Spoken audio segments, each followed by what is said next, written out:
পর্দার অন্তরালে বৈশা মা দোয়া করে, আল্লাহ তুমি আমাকে একটা নেককার সন্তান দাও। নতুন বিয়া হলো 1 বছর, আল্লাহর দরবারে দোয়া করে, আল্লাহ গো তুমি এমন সন্তানের মা বাবা আমাকে বানাইও, মরণের পর সন্তান যেন আমার জানাজা পড়াইতে পারে, হাফেজে কোরআন বানাও, এমন একটা সন্তান দাও।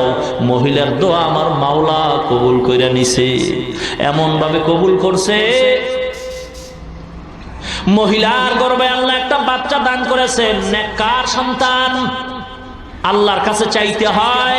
ইব্রাহিম নবী চাইছেন, রব্বি হাবলি মিনাস সলিহিন।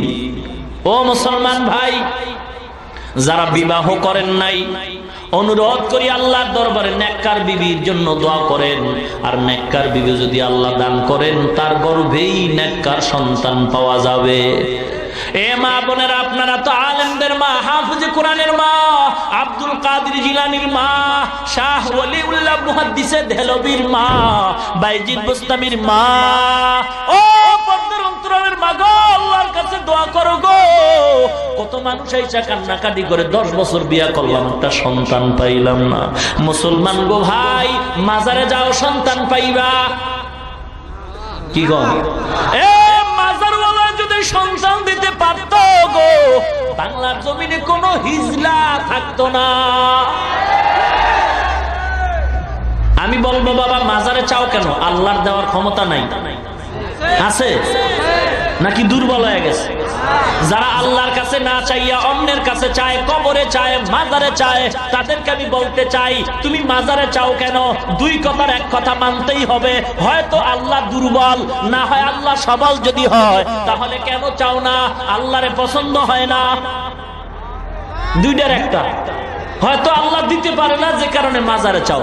আর যদি বলো না পারে, তো চাও না কেন আল্লাহর কাছে? মাজারে চাও কেন?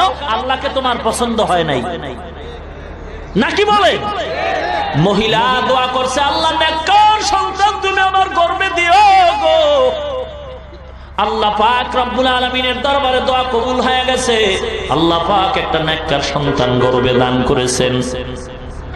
সন্তানটা মা দোয়া করতেছে, গর্ভে রাইখা দোয়া কর, আল্লাহ তুমি আমার সন্তানটারে হায়াত দাও, বাঁচায় দাও, আলেম বানাবো।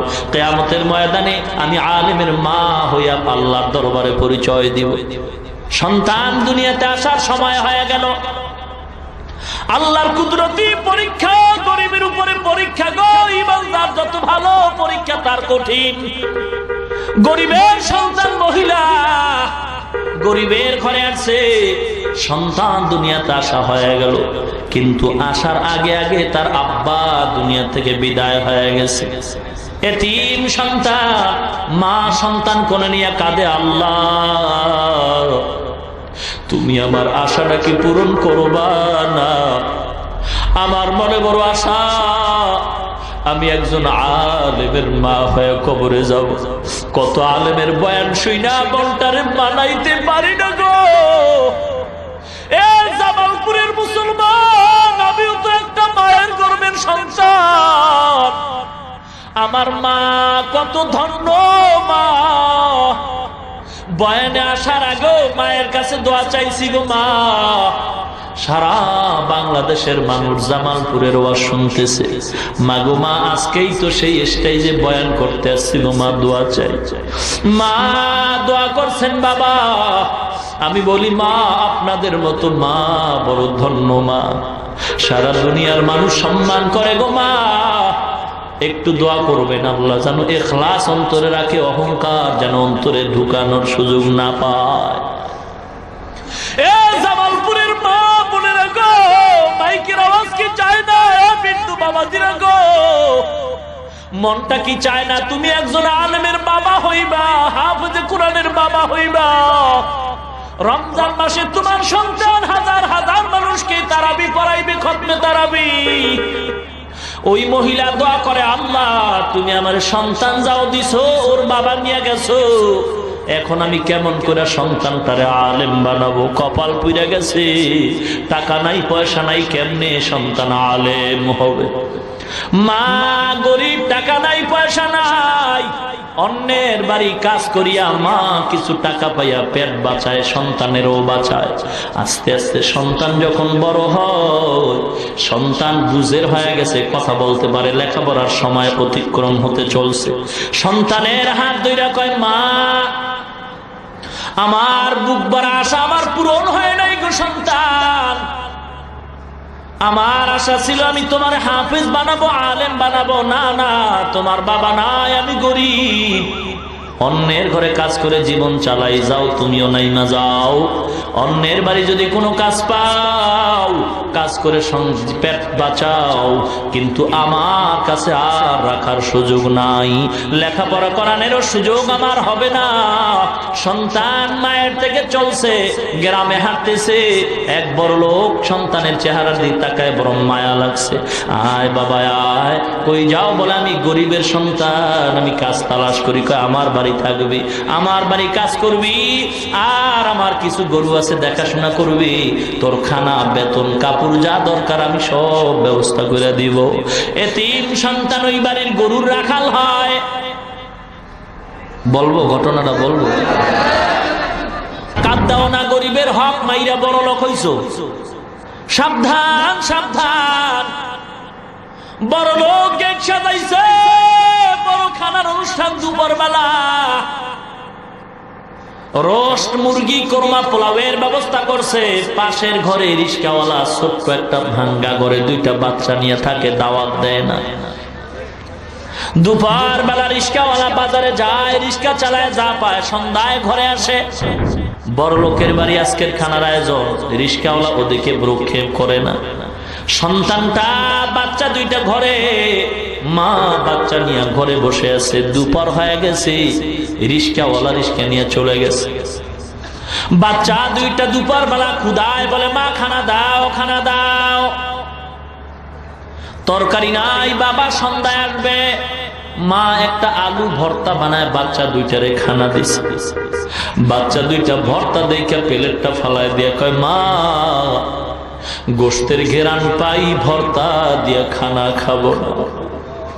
মা কাপড়ের আঁচল দিয়া চোখের পানিগুলো মুছে আর কয়, ও বাবা গো, গোশত তো আমার ঘরে রান্না হয় নাই, পাশের ঘরে। ওরা তো আমাদের দাওয়াত দেয় না, তোমারে দাওয়াত দেয় না, তুমি গোশত দিয়ে খানা খাইতে পারবা না। বাচ্চা কয়, মা গোশত না দিলে খাবো না। মা চোখের পানি ছেড়ে কয়, আল্লাহ আমাদের দাওয়াত দেয় না, যদি বাচ্চা দুইটারে দিত বড় লোকের কোনো ক্ষতি তো হইতো না। মা চোখের পানি ছেড়ে কাঁদতেছে, বাচ্চা দুইটা প্লেট ফালায়া জমিনে শুয়া ঘুমায়া পড়ছে। সন্ধ্যাবেলা বাবা আসছে, আইসা দেখে বিবির চোখে পানি দেখা যায়। ডাক দিয়া কয়, বিবি তোমার চোখে পানি কেন? বিবি বিবি ডাক দিয়া কয়, স্বামী আমার, আপনার ঘরে আমি টাকা দেখে আসি নাই, বাড়ি গাড়ি দেখে আসি নাই, আমিও গরিব, আপনি গরিব, আপনার ঘরে কষ্ট হবে এটা তো মনে করে আসছি, কিন্তু দুঃখ স্বামী গো, আপনার ঘরে আমার কষ্ট হবে আমি জানি, কিন্তু আজকের মতো কষ্ট জীবনে আর পাই নাই। কি ব্যাপার? বাচ্চা দুইটা খানা চাইছে, আমি মা খানা দিতে পারি নাই, গোশত ছাড়া খাবে না। পাশের ঘরে বড় লোক গোশতের অনুষ্ঠান করে, দাওয়াত দেয় না। বাবার আওয়াজ পেয়ে বাচ্চা দুইটা সজাগ হয়ে বাবার গলা জড়ায় খায়, বাবা গো, মা বলছে তুমি নাকি গোশত দিবা, গোশত দাও, খানা খাই নাই। বাবা গামছা দিয়া চোখের পানি মুছে বাচ্চা দুইটারে কোলে জড়ায় খায়, আল্লাহর দরবারে যদি কবুল হয় গোশত আজ নয় কাল খাবারে বাবা, বড় লোক আমগো দাওয়াত দেয় না, ওদিকে কর্ণপাত করিও না। বিবির কয়, দরজা আটকায় দাও, জানালা আটকায় দাও। স্বামী আর স্ত্রী মাওলার দরবারে কাঁদে আর কয়, আল্লাহ গো, তোমার কি একটু মায়া হয় না রে? এই বড় লোক কত বড় অনুষ্ঠান করে, আমরা গরিব, আমাদের একটু ডাক দিল না, দাওয়াত দিল না গো আল্লাহ, তোমার হাতে ফয়সালা। আমার চোখের সামনে আমার সন্তান রে, তুমি আর কাঁদায় না রে বাবা। গরিব কাঁদতে কাঁদতে গরু নিয়ে রওনা হয়। ইমাম সাহেব নামাজ পড়ে দেখে সন্তানের চোখে পানি। বাবা দাঁড়াও। দাঁড়ানো যাবে না, মালিকের গরু দিয়ে আসি তারপরে কথা। মালিকের ঘরে গরু দিয়া ইমাম সাহেবের সামনে দাঁড়ায়। ইমাম সাহেব বলে, বাবা তোমার বাড়ি কই, কি তোমার নাম, কি করো? বলে, আমি তো গরিব, আমার মা গরিব, আমি এই বাড়ির রাখাল, গরু রাখতেছি। কি তোমার নাম? সন্তান বলে, আমার নাম হলো ইমামউদ্দিন। কি নাম? ইমাম সাহেব। চমকে উঠে গেল, ইমামউদ্দিন অর্থ কি জানো? সন্তান চোখের পানি ছেড়ে কান্দে আর কয়, ইমাম সাহেব কি দুঃখ, এই অর্থটা জানাবার জন্যই তো মা কত দোয়া করছে আমারে মাদ্রাসায় পড়াবে। যদি মাদ্রাসায় পড়তাম আমি তো জানতে পারতাম ইমামউদ্দিন নামের অর্থ কি। কিন্তু আমি দুনিয়াতে আসার আগেই নাকি বাবায় বিদায় হয়ে গেছে। আমার মা গরিব, অন্যের ঘরে কাজ করে পেট বাঁচা, আমিও কাজ করি, লেখাপড়ার সুযোগ নেই, টাকা নাই, পয়সা নাই। ইমাম ডাক দেয়া কয়, বাবা ইমামউদ্দিন নামের অর্থ ধর্মের ইমাম, দ্বীনের ইমাম, তুমি গরুর ইমামতি বাদ দাও। বলে টাকা নাই। ইমাম ডাক দেয়া কয়, বাবা আয় আয়, বর্তমানে মাদ্রাসা যদিও কম, তবে আমি ঠিকানা দিয়ে দেই। যদি আলেম হইতে চাও, আল্লাহকে পাইতে চাও, টাকা লাগে না, পয়সা লাগে না। মা যদি দোয়া কইরা দেয়, মায়ের দোয়ায় বিনা টাকায় আলেম হতে পারবা। কেমনে পারবো? ইমাম সাহেব ডাক দিয়া কয়, বাবা ঠিকানা দিয়া দিলাম, যাও তোমার মায়ের থেকে দোয়া নিয়ে যাও। ঠিকানা দিয়া দিলাম, ভারতে সাহারানপুর জায়গায় একটা মাদ্রাসা আছে, কওমিয়া মাদ্রাসা।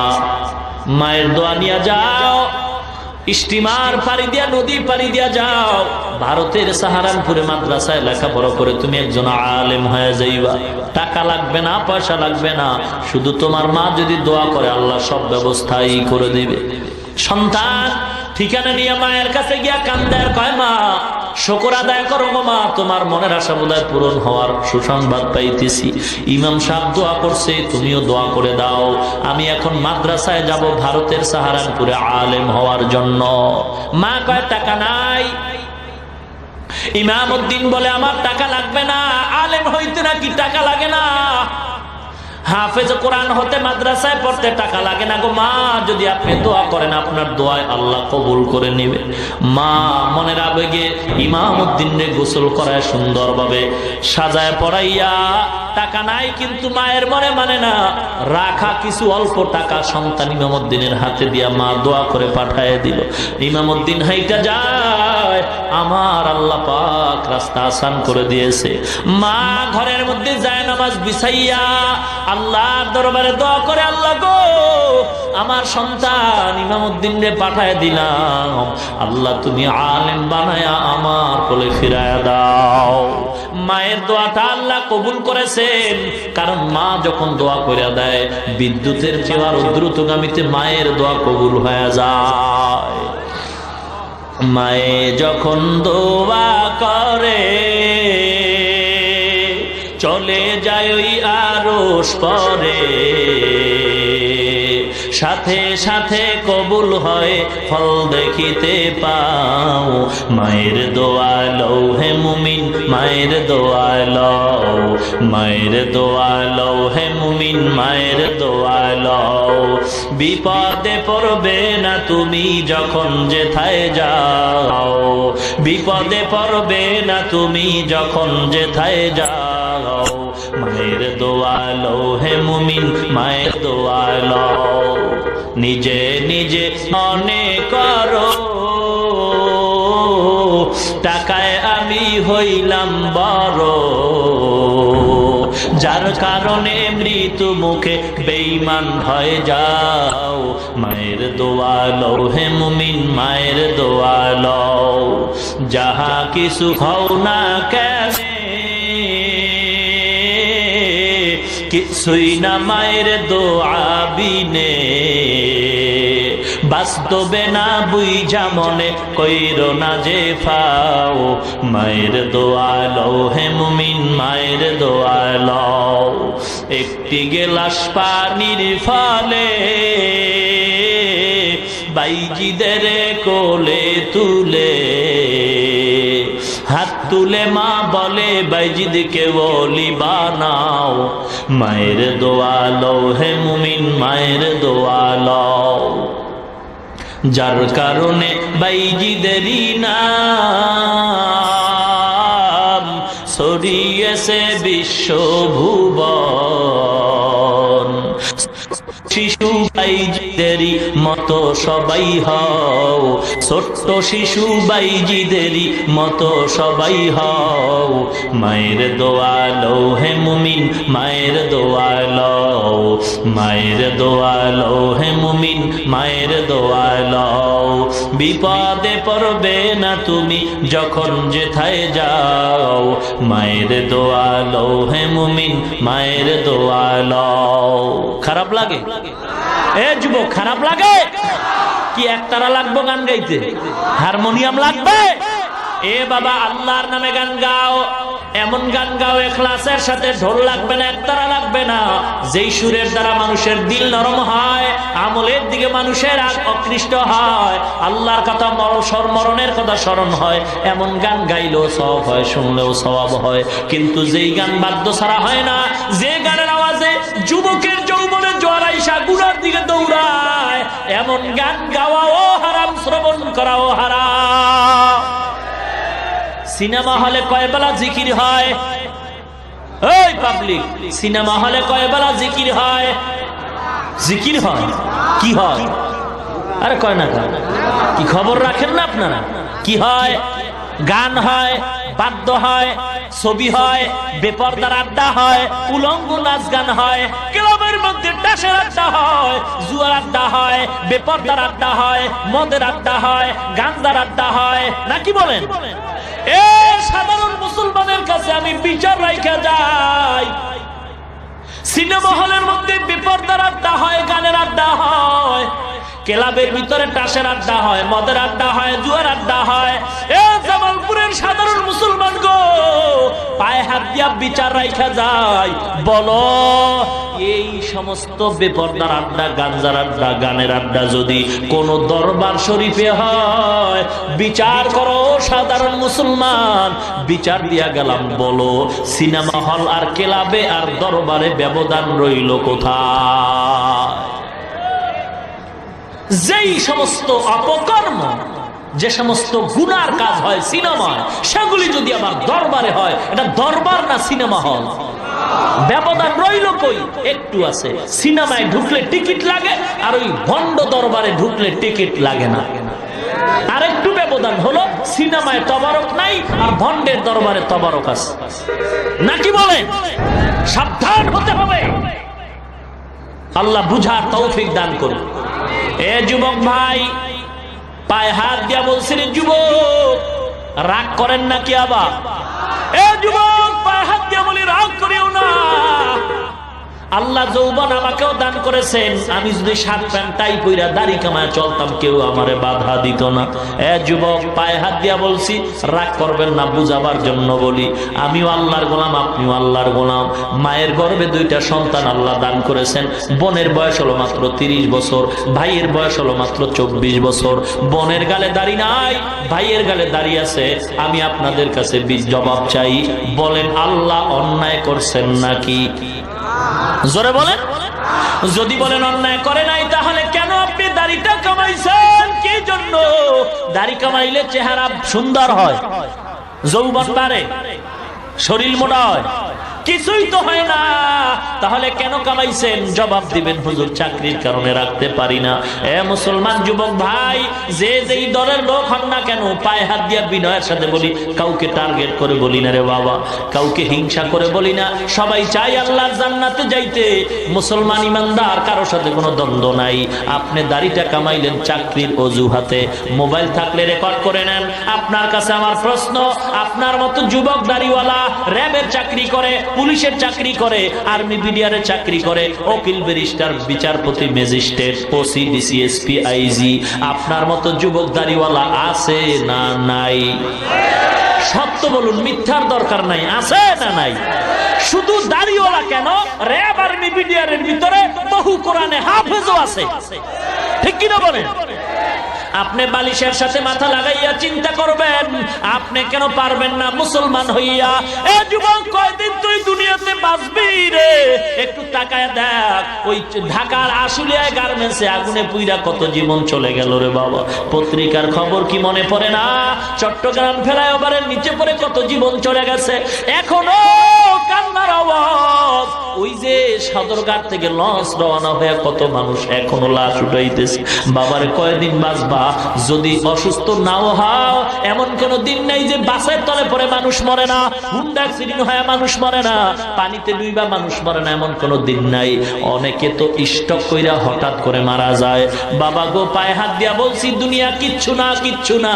আল্লাহর গোলাম হও, আল্লাহর কোরআনের গোলাম হয়ে যাও, কোরআনের সওয়াব পাইয়া মানুষ হও, আল্লাহ ওয়ালাদের সাথে সম্পর্ক জোড়ায় দাও। এ যুবক ভাই, এ ব্যবসায়ী ভাই, আপনার মতো কোটি টাকার ব্যবসা করে দাড়িওয়ালা হারাম খায় না, আছে না নাই?